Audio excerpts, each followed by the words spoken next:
All right, it's 3:04, so we're going to get started. Like I said, any questions, please put them in the chat. We will answer them there for you at the end of the presentation. If you have a question that you want to take an immediate answer, put it in there. Kevin will let me know, and we can get that answered for you right away.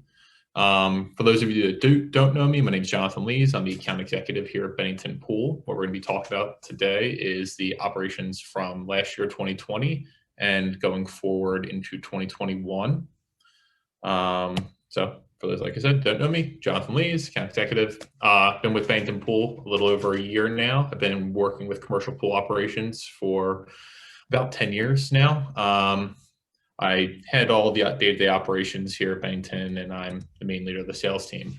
As I said, our objective today is to recap the 2020 pool season, its successes and its failures that we've seen, plan for the 2020 pool season, 21 pool season, talk about why planning is important, and then budget for the future and for now.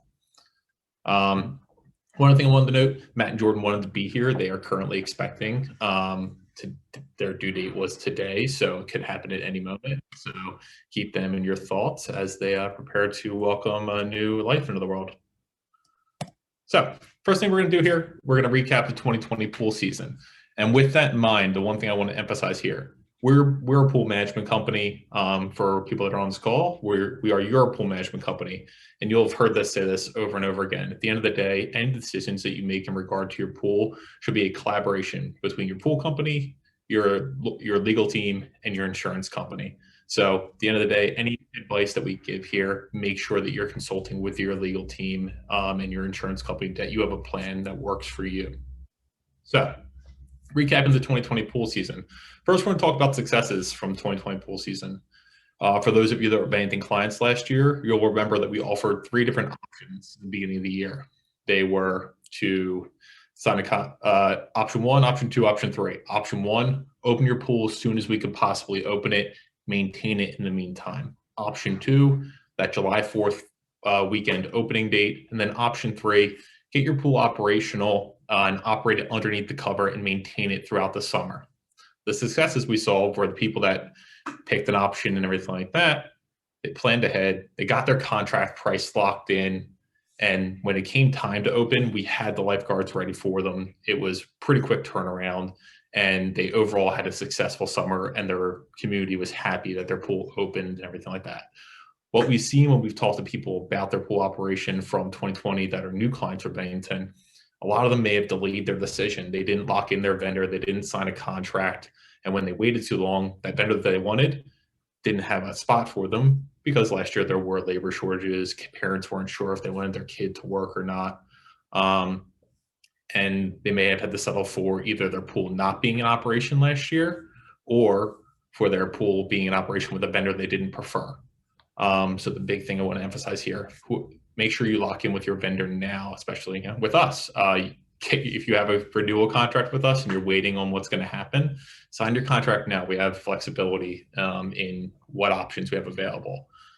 So the things we saw successful last year when it comes to the COVID-19 plans that were in place for pools last year, these are our big 4 here. Resident reservations. A lot of our managers use Sign Up Genius to make a sign-in system so that only a certain number of families or individuals could be at their pool at any given time. Our lifeguards would log into your Sign Up Genius and check people in as they came in throughout the day. Touchless sign-in. We developed the QR codes this time last year so that residents could come to your pool, sign in with a QR code instead of using the logbook. We didn't eliminate it completely, as not all residents have access to a smartphone, but what it did was cut down on that amount of usage of that high touch surface. Bringing your own chair to the pool, again, it paired really well with that reservation system. A lot of communities marked out their pool deck with either some type of tape or paint or something like that, and made a number of areas that would then pair with the reservation system. Residents would then bring their own chairs to the pool and be seated in their own individual area. This allowed us to meet the social distancing aspect that we saw with COVID-19 last year. And the last and most challenging issue we saw last year was surface disinfection. Some people accomplished this with cleaners. Some people had resident teams that were responsible for it. Other people use their maintenance department. What we're not sure of is if this will still be a requirement this year. As you saw with last year, each individual health department, well, some of you may have not seen, Chester County, Montgomery County, Philadelphia County, Bucks County, New Jersey, all of them had their own individual COVID-19 plans and operations perspectives from COVID, and we had to adapt to all of them. So we saw for Bucks County, you were required to have a monitor that was present at your pool that wasn't your lifeguard. Same thing for New Jersey. But what we did see for all areas across the board was disinfection of the rails and everything like that. So we're not sure if those high touch surface disinfection requirement will stand. From all intents and purposes, the conversations that we've had with the health departments at this point indicate that we are still in what was indicated last summer as green phase. So it's follow CDC standards, maintain social distancing, and everything that went with green phase last year. So with that in mind, disinfection is still currently a requirement, but that could change as we get closer to the summer. So where does that leave us? 2021. So right now, Bennington is almost done filling its portfolio. For those of you that have a renewal with us, make sure you get it signed. By March 1st, we are going to be locking in our portfolio for the year and starting your preseason operations. From that perspective, that means we're starting to recruit lifeguards, and we're actually starting to come out to your pool physically. You'd have one question. Sure. Craig asked, how can we elaborate, or can we elaborate on the QR code and how? Sure.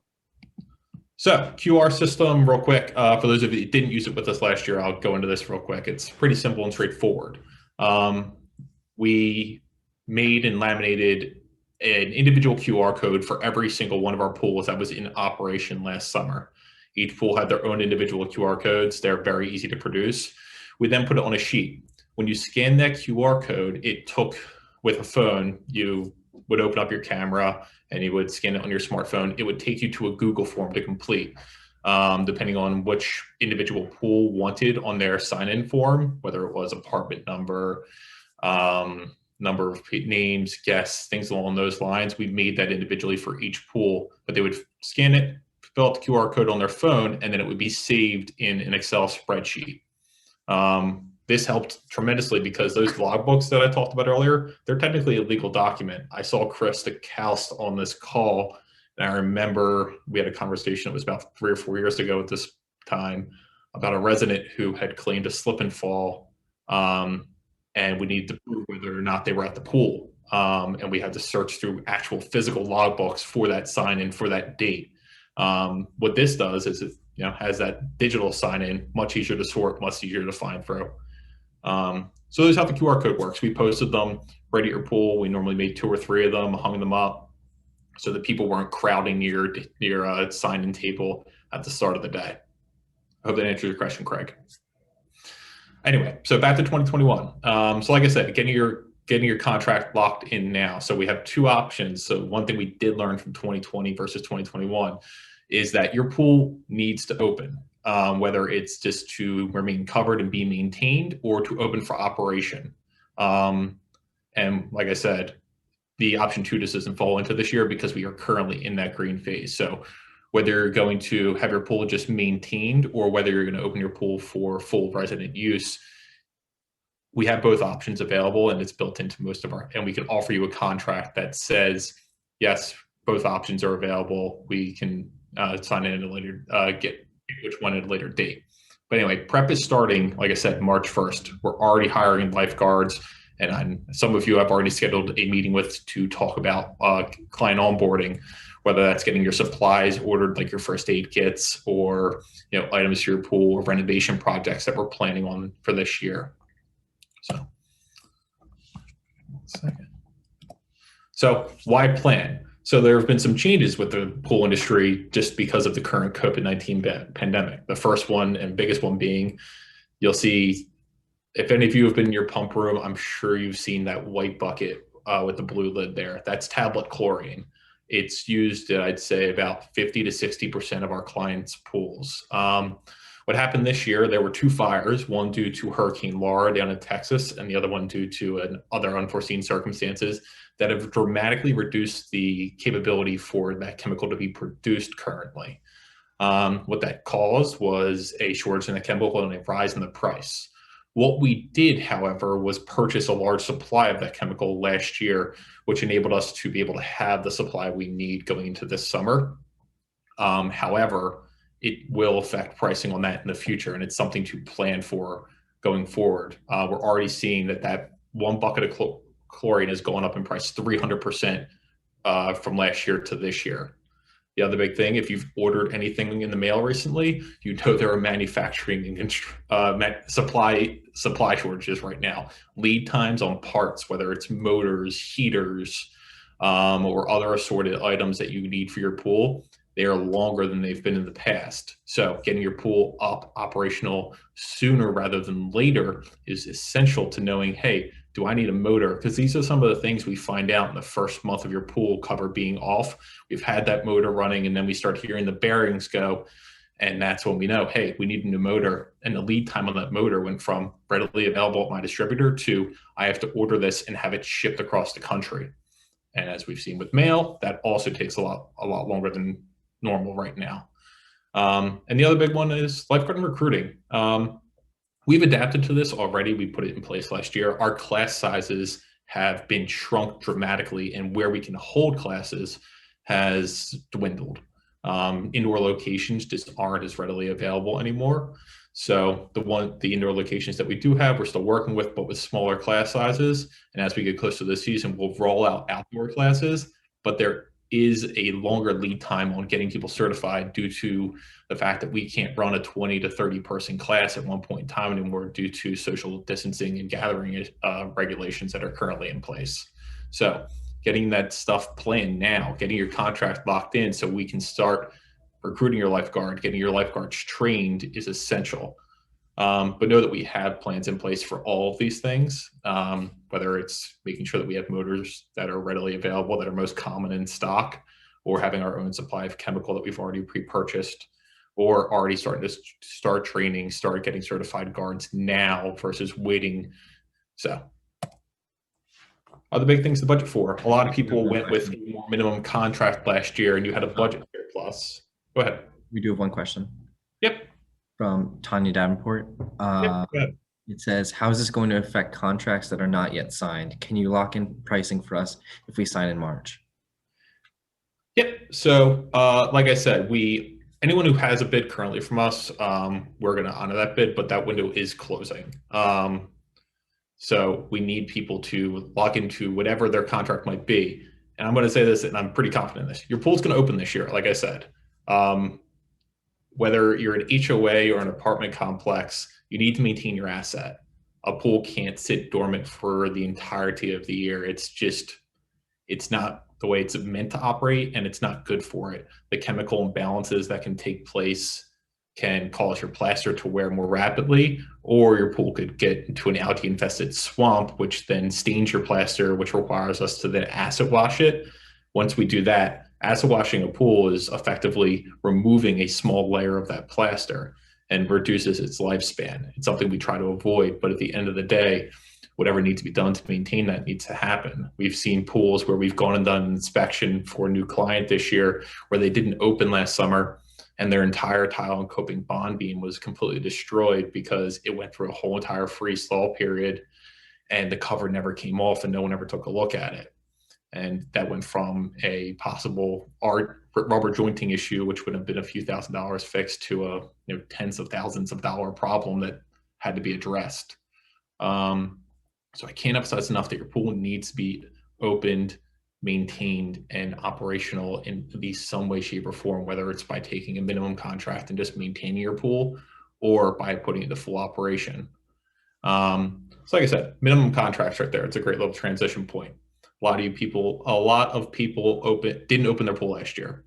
If you had a budget surplus, we saw some people take advantage of that by doing a renovation project, getting new plaster for their pool, or upgrading to an automation system for their chemical control system, refurbishing the pump room. These were all things we saw people do last year with that extra budget money that they didn't spend on a lifeguard last year.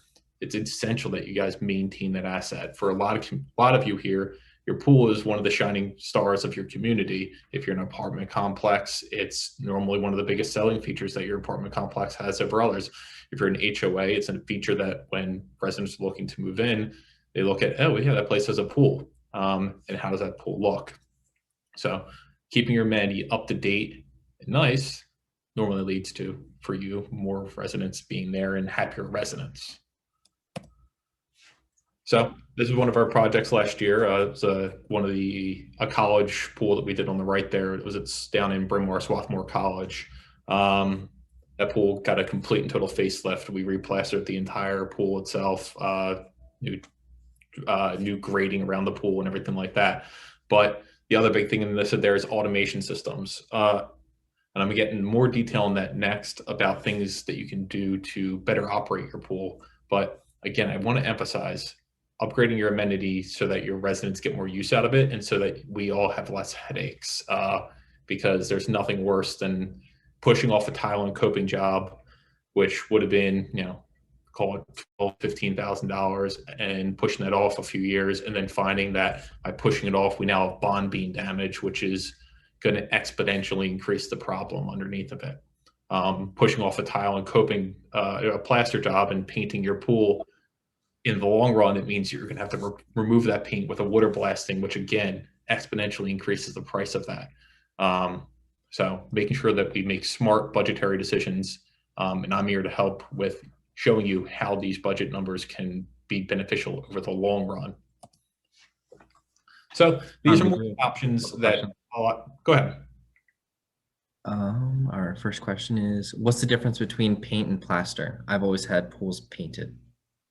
So the big difference with paint and plaster, and anyone who's ever heard me talk about pool paint and will know, pool paint isn't the same as it used to be. That's my first big thing I'm going to get into here. Due to EPA regulations and everything like that, paint isn't what it used to be. It's not currently made. There's not a pool paint out there that anybody makes that is made to last anywhere more than a year or at most 2 underneath the stress that is the chemical environment of pool water. We've seen every pool that we've ever painted that by the middle of the summer in year 2, that paint is flaking, and all the money you just put into paint is now wasted and gone because your pool then needs to be painted again. And as we paint on top of paint, what we're doing is just creating layers and layers of paint. Eventually, that bottom layer will do what we call delaminate, which means it lifts off, and that's where you get the paint flexed and those big holes in your paint. And then you're painting into a hole. It's just not an aesthetically pleasing process. But then, so say we paint 3 times in 5 years. At that point in time, painting your pool will have cost the price of plastering your pool. And the lifespan of plaster, probably a white plaster pool, is somewhere in the 6 to 8 year range. If we talk about Diamond Bright, we're talking 8 to 12 year range for how long your plaster surfaces are going to last. The other big difference is that once you paint your pool, to remove paint, it requires what's called a water blaster. For all intents and purposes, it's a super high pressure pressure washer that will actually rip the paint off the surface, because we can't plaster on top of paint. So we have to take all of that paint up, then apply a layer of what's called bond coat, and then plaster on the original pool surface. So hopefully that answers that. And for the next question, are there lower budget repairs on wear and tear items? Yes, I'm actually going to get into that in the next section here. So maintenance repairs is actually the next topic. So these are the small items you'll see us propose more frequently. One of the most common ones is called a pump seal. What that is, it's a seal between the actual wet end of a pool motor and the dry end, which is the actual motor of a pool motor. These wear and tear, but it's something that we're going to be talking to all of our clients about having done on a more frequent basis, basically yearly. Because when you get a new pool motor, it's supposed to last 3 years-ish, but you'll see sometimes pool motors will die faster because those pump seals will erode and water will then get to the back of the motor. And it's hard to tell these things until it's actually already happened, because we don't see a pump seal as bad until we have a pump seal leak. At that point in time, you're already getting water into that dry end of the pump. So to avoid that, we're going to be talking to our clients about making sure you get a pump seal on your pump motor every single year, making sure that we do an inspection for, if you have a salt cell system, getting your flow switch done more regularly. If you have automation systems, changing probes on a 2-year basis, making sure that you have budget numbers in line for these items that are going to get replaced more frequently. For those of you that don't know what a pool automation system, this picture here on the top right, the probes are actually these two things that I'm circling around. The bottom left here is what's called a Stenner pump. Inside of that's a tube that, proposed out should be replaced every single summer to make sure it's operational ready. But these are the smaller budget items that can save you money in the long term. And these are the things we want to talk to our clients about, replacing more frequently and budgeting for more frequently. As I said, asset upgrading, but how can we upgrade our asset? How can we make our pool look more presentation ready? I've talked to a lot of our clients about robotic vacuums recently. The more we have a lifeguard there, they're there to clean. And I want to emphasize that is part of their responsibility. Normally, at any given pool, we budget about 30 minutes in your contract for the lifeguard to clean your pool, make it presentation ready, and be ready to go for the entire time that the residents are there. What tends to happen, lifeguard shows up for their shift 30 minutes early. They get the logbook out, they test chemicals, they set up the guard station, all of that gets done. They're with 15 minutes of that first 30 minutes. Now they're going to start cleaning your pool. 5 minutes to set up the vacuum, 10 minutes of vacuuming. Your first resident who's there every single day at 10 o'clock is ready there and they want to get in the pool.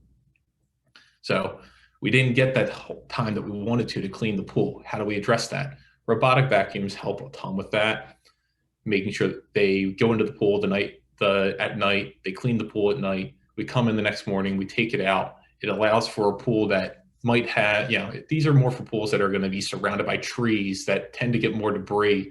It helps alleviate that stress of cleaning the pool and have your pool, again, more presentable, higher end amenity that your residents are going to be happy to walk in and see. The last option here, and this is something we're seeing more and more people consider, is non-lifeguarded pools. I'd say about 30% of our portfolio are pools that operate without a lifeguard. In no way, shape, or form do we want to encourage not having a lifeguard. At the end of the day, the lifeguard is what makes the pool safe, in our opinion. They're there to keep the residents safe. They're there to help and make sure that certain tests get done. But a lot of clients are moving towards a non-lifeguarded pool. With that in mind, you're normally going to lower your budget number from a guarded contract for a single lifeguard for the summer, call it somewhere in the range of $20,000 to $25,000. For a service-only contract, somewhere in the range of $9,000 to $15,000, depending on the amount of service that you're looking for the pool. You pair that with an automation system to make sure your chemicals are monitored and balanced at all times. You've lowered your contract price by somewhere in the range of 30 to 40% on a yearly basis. What this does, though, like I said, it gets rid of the lifeguard, so there is that aspect to 100% consider. But we are seeing people do that to lower budget numbers. But again, why are people talking about getting rid of lifeguards? And that's because wage increases. So go ahead, Kevin. We have one question. Have you helped clients switch over to no lifeguard options? Yes. So any pool in Pennsylvania can technically be non-lifeguarded. There is no regulation in Pennsylvania that says no matter the size of the pool that it has to be lifeguarded. But we've worked with clients to come up with a plan of action that would maintain safety at their pool. That's my main thing I want to emphasize here, that we have to maintain safety at all times. But then going towards being non-lifeguarded, because there are regulations we still have to meet, whether it's testing the pool water a certain number of times per day, or installing a remote monitoring system for their chlorine chemicals to go with that to help alleviate the need for testing. But we've helped plenty of clients figure out a way to go from lifeguarded to non-lifeguarded. The one emphasis point here is that apartment complexes in New Jersey cannot take what's called the exemption from the New Jersey Health Code. But condominium associations, homeowner associations, New Jersey can take the exemption.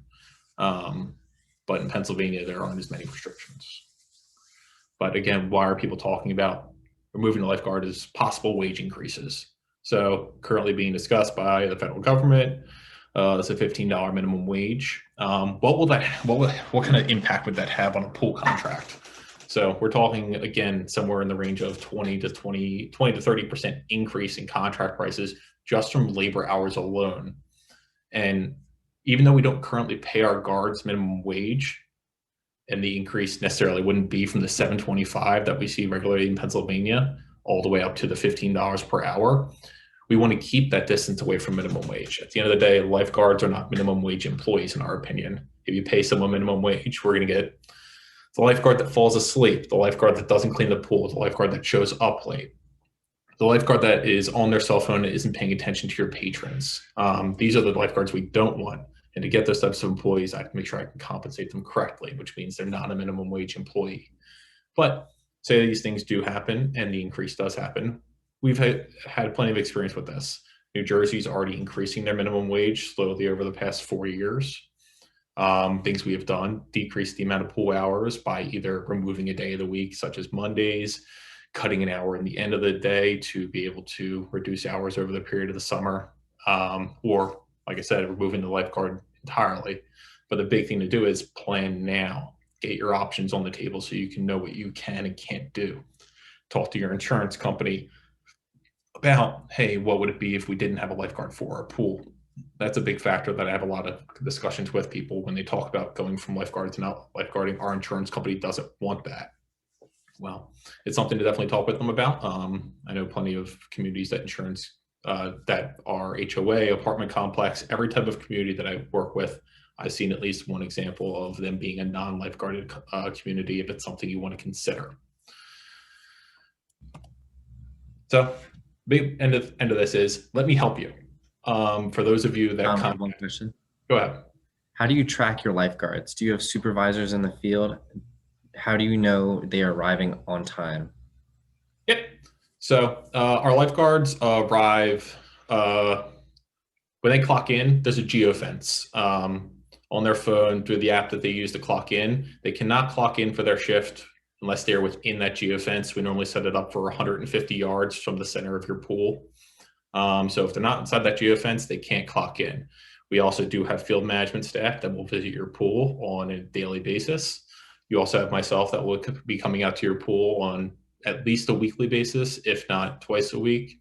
And you'll have a second person in between myself and the field managers visiting your pool once a week from a chemical and filter maintenance perspective of doing a more thorough check on those types of things. So hopefully that answers that question. But like I said, let me help you. Plenty of clients have taken advantage of this. I'll come to site, I'll do a whole entire assessment of your pool, pump room, your pool, and help you come up with a plan to budget accordingly for the future. What's my pool look like in 5 years? What's my plaster situation? How should I plan accordingly to maintain my asset and to have it be the level that my residents expect it to be? I'm here to help. We at Bennington, we're a family-run organization, and we intend to stay that way. We want our clients to know that when my phone rings, I'm going to answer. When any of our team's phone ring, we're going to answer, and we're here to help. So at that point in time, I'm open up to any questions anyone has. We have one more question in the chat. Sure. How do you handle chemical testing? Will I be getting a bill outside of the contract, or is it included? I'm assuming you're talking about independent laboratory testing, which would be when someone comes and takes a sample of the water on a weekly basis. It then gets reported to the county. We get a record as well. So how we handle that is it's included in our contracts. We have a contract with Eurofins QC currently for Pennsylvania, and for New Jersey, we sample the water. They come and pick it up. They provide us a result, and we upload it. I have one more question in the chat. If we are locked up in a contract, is our chemical price going up? So if you're already currently in a contract, we are honoring your chemical price to the end of that contract.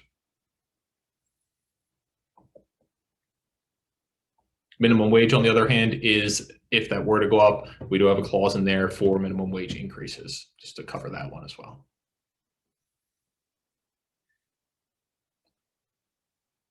All right. Well, if no one else has any questions, I'm going to wrap this up. If you have any questions about your pool individually, if you want to set up a time to talk, my cell phone's always on. I always have my email. Anyone who's worked with me knows if you call me, I answer. I'm here to help. We do have one last question. Sure.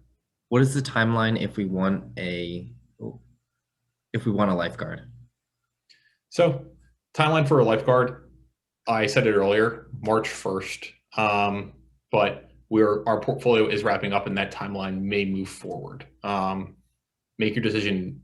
I would suggest making your decision now, this month, because I can't guarantee that we will have spots available for everyone at the end of this month.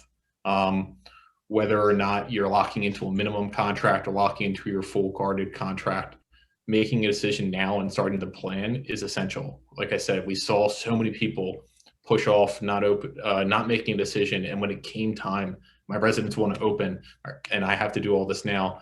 And they're trying to come up with a reservation system, deck marking, BYO chair. It was all this crunch time on it being all in 1 week. And it just created a headache for the managers. Right now, I have all the brain space in the world to be able to help as many of you as I possibly can. In a month, I'm going to be starting to open all of your pools and I'll have less ability to help. So talk to us now, lock in a contract now so that we can help you. We have one more question. Your contract states will be charged a certain price per gallon for chlorine. About how many gallons of chlorine are used each summer? It depends on the pool, honestly. So that's strictly for liquid chlorine only. Tablet chlorine is included in our contract price. I can't tell you exactly how many gallons of chlorine we would use for your specific pool. If you want to message me offline, we can talk about your specific pool, because I'll be able to look up gallonage and everything like that to be able to give you a more accurate estimation.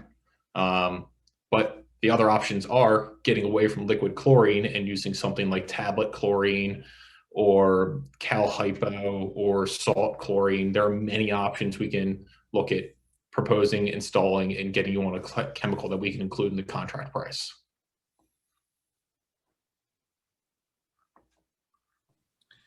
And one final question. If we decide to cancel our lifeguard in early May, will you work with us or can we remove them from the minimum contract? So with that specifically, reach out to me. Let's talk about it. If you're looking at getting rid of your lifeguard to move to a service-only contract or because you're not opening your pool, I would need to talk about that specific situation with you on which option you're looking to go at. In situations last year, we had people go from having a lifeguard to not having a lifeguard, and we credited the lifeguard hours.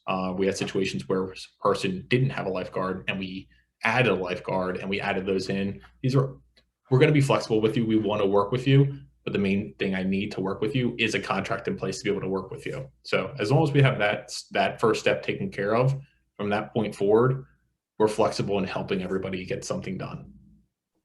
So this was just a third part. Can we sign a maintenance agreement and add a lifeguard on with notice? That's an option we offered last year, and it's more likely than not an option we'll be able to offer this year. Depending on when you made that decision to open, we would normally need a time frame after that, maybe 30 to 60 days, just to be able to make sure that we have the proper staffing. Some people signed a contract last year and said they wanted a lifeguard as soon as possible. We told them 30 days. We were able to get it done in a week. I can't make any promises on being faster than that 30 days, but we were able to do it last year. But normally with notice, we were able to add a lifeguard for people last summer. But again, for us to do anything, we need to have that contract in place first. Yes.